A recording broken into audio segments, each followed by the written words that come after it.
День 1643. Алекс на связи. Я очень давно записываю очень много значений в базу данных о разных параметрах в умном доме. У меня тут эта база данных, она сделана на внешнем хостинге, потому что на внутренних ресурсах, конечно, если там микрокомпьютер у меня используется с SD-картой, то, во-первых, она туда не влезет и на производительность будет сильно влиять. И потом анализировать эту базу данных тоже будет достаточно сложно на этом микрокомпьютере. И, конечно, может в один прекрасный момент и вообще эта карта отключиться и перестать работать. И, конечно, не хотелось бы эту базу потерять. На хостинге у меня уже очень много данных. У меня примерно где-то 1 миллион записей в месяц происходит. Это очень, конечно, много, и причины этого очень разные.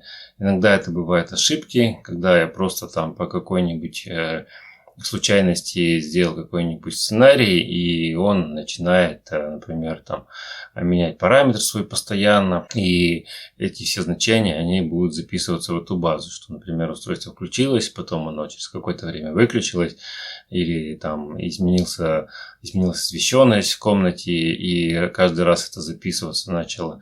То есть, конечно, таким образом очень легко можно там сделать миллион записей только с одного параметра. Если, например, каждые 10 секунд записывать в течение месяца информацию, это будет очень много.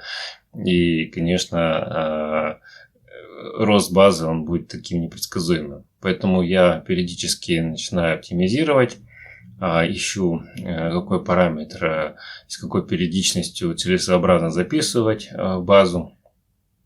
То есть с каждого датчика это может быть, или с каждого устройства это может быть очень разных, много параметров быть. То есть это, например, датчик температуры, там записывается и сама температура, записывается влажность, записывается состояние батарейки, качество связи. И поэтому, конечно, это все нужно где-то хранить. Некоторые значения меняются очень часто. Например, как та же освещенность, или, да, допустим, у меня есть счетчик электроэнергии, он тоже постоянно меняет значения, и их тоже приходится записывать. Но здесь у меня как сделано, что, во-первых, я сохраняю в базу значения последние для того, чтобы, в принципе, к нему обращаться. Если мне нужно для каких-то сценариев, например, значение будет, то я его сохраняю предыдущее, и если оно меняется, например, я там могу запустить какой-то сценарий. Но при сохранении, собственно, он мне также и попадает и в базу, и там и остается. То есть я, конечно, не агрегирую их, не удаляю старые, то есть они полностью там хранятся, и какие-нибудь, если возникают ситуации, я могу открыть эту базу, посмотреть там, как менялось значение, посекундно фактически, и понять, что там так-то, так-то происходило, и, конечно, это полезная информация. Но если вообще не ограничивать, то запись, она может происходить каждую секунду, и тогда размер будет очень большой базы, и поэтому я делаю так, что там где-то возможно, у меня есть ограничение, например, что запись не чаще, чем раз в 10 секунд или раз в минуту, но только если какие-то большие изменения существенные возникают, больше какого-то диапазона,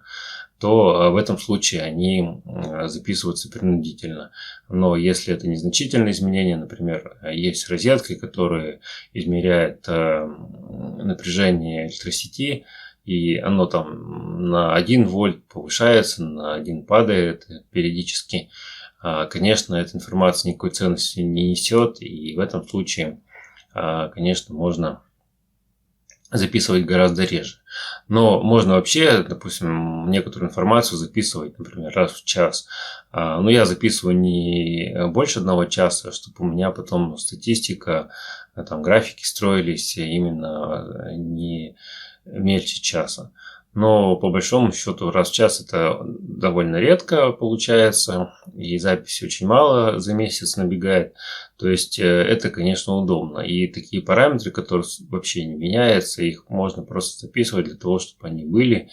Или, например, если там 5 розеток в квартире стоит, то можно записывать только с одной, потому что напряжение, оно скорее всего, будет везде одинаково, а это изменение, это либо погрешность, просто измерение конкретной розетки, ну, либо если к ней подключен какой-нибудь потребитель мощный, то конкретно на этой розетке будет проседать напряжение сети, и она будет показывать чуть меньше, чем другие. Но это абсолютно ненужная информация, потому что эта розетка также измеряет и потребление тока, и в амперах, и в киловаттах, поэтому, в принципе, это и так видно. И, конечно, через напряжение эту информацию отслеживать нет смысла. Я в базу записываю практически все параметры всех устройств. Например, там есть датчики открытия двери, которые тоже очень много параметров дают. Это не только открытие и закрытие, а еще и плюсом, например, там батарейку и силу сигнала. И это я тоже сохраняю. Во-первых, для того, чтобы видеть, что батарейка там в таком-то статусе уже, и ее когда-нибудь нужно будет менять через определенное время. И тут главное не пропустить этот момент, чтобы она не отключилась. Но и сигнал нужно тоже отслеживать периодически, потому что если по какой-то причине там сеть неправильно сконфигурировалась, например, ZigBee, то, конечно, нужно будет это увидеть и исправить. А иначе просто этот датчик начнет очень сильно тратить батарейку и долго не протянет на таком режиме работы и качестве связи. На многих устройствах, конечно, не так много параметров. Например, есть выключатели. У них, в принципе, это только состояние, ну, если это трехкнопочный выключатель, это состояние каждой кнопки, ну, точнее, реле, которое привязано к этой кнопке. Ну, и еще я записываю общие значения с этого выключателя, для того, чтобы в целом понимать, этот выключатель в режиме включенном находится или полностью выключенном. Это удобно, когда, например, я говорю, там, выключи свет, то действительно там или нажимаю какую-то кнопку, которая просто переключает этот выключатель, то таким образом я вижу, что что-то включено, и именно нужно его, например, выключить. А не так, что часть реле будет переключена в состояние включено, а часть будет переключена в состояние выключено. Чтобы не было такого, конечно, светопредставления. Разные современные устройства, например, светодиодные ленты или разные умные светильники, они, конечно, очень много параметров в себе содержат. И, конечно, нужно каждый раз думать, нужно ли это записывать или нет. Например, если светодиодная лента имеет разные цвета, то там для красного, зеленого и синего нужно тоже иметь значение. Если, например, я хочу как-то эти цвета запоминать и потом восстанавливать или там, допустим, их менять на какой-то определенный диапазон, там, значения сдвигать, то, конечно, это нужно где-то сохранять. Иначе получается, что если я не знаю значения, то я не могу правильно определить, в каком режиме сейчас лента находится и как-то это обработать корректно в сценариях. Поэтому, кроме этих трех цветов, еще сохраняется вариант температуры. Если это белый свет, то какая-нибудь температура. Если еще и яркость надо сохранять, потому что сейчас в основном так, что есть отдельно значение температуры света белого или цветное значение там, определенного цвета, то еще и яркость к этому всему добавляется. Также еще может быть разные режимы работы, допустим, светильника. Это тоже нужно где-то сохранять, и этих режимов может быть достаточно много разных, и тоже нужно думать. Но здесь, конечно, проще. Если, например, это просто изменение, то можно один раз сохранить и, в принципе, не менять. Но, например, если идет какое-то демирование, то таких значений очень много получается. Там, и не очень понятно, там, сохранять только в конце, когда демирование закончится, или сохранять каждое значение. Но если, например, у меня идет обработка, не все, например, там, допустим, диммеры поддерживают именно режим плавного демирования. То есть это, по сути, нужно делать вручную. То есть надо сохранить значение, потом считать последнее значение, его на какой-то инкремент изменить, Э, После этого там, изменить значение и снова сохранить в базу. И это повторять там несколько раз, сколько нужно, чтобы там к определенную яркость или режим включить. Очень много значений приходится сохранять. Например, если я отслеживаю разные устройства в сети, то есть там, если это порядка сотни устройств у меня, то, например, Wi-Fi, то, конечно, там нужно при пинге устройства или изменении его статуса постоянно записать его значение, считать его значение.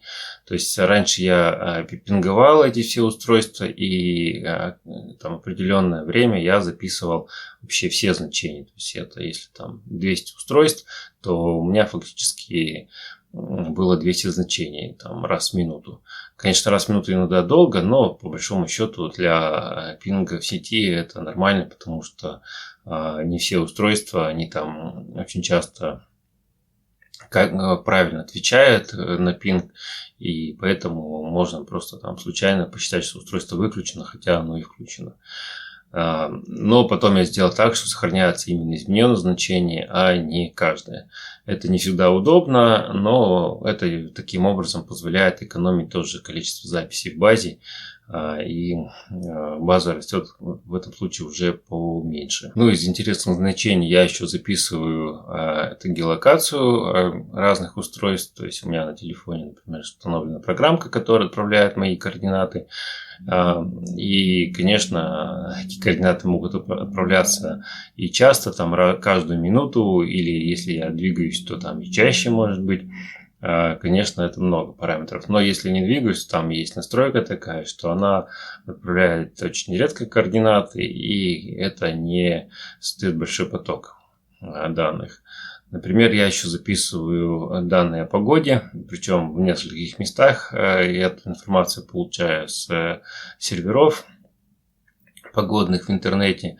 Но в последнее время я начал записывать очень много параметров. Это не только там температура, влажность, ветер на улице или давление, а еще и записываю там качество воздуха на улице. Это тоже интересная информация. Хочется там накопить статистику для того, чтобы понимать в целом, как она меняется, какие бывают всплески. Очень даже интересно это понаблюдать. Ну и сейчас я еще и стал записывать несколько локаций разных, в которые я тоже иногда приезжаю. Вот, и хочется тоже знать, что же там происходит и какие периоды времени, там, не знаю, повышенное содержание каких-нибудь газов. И, наверное, лучше туда в это время не ездить.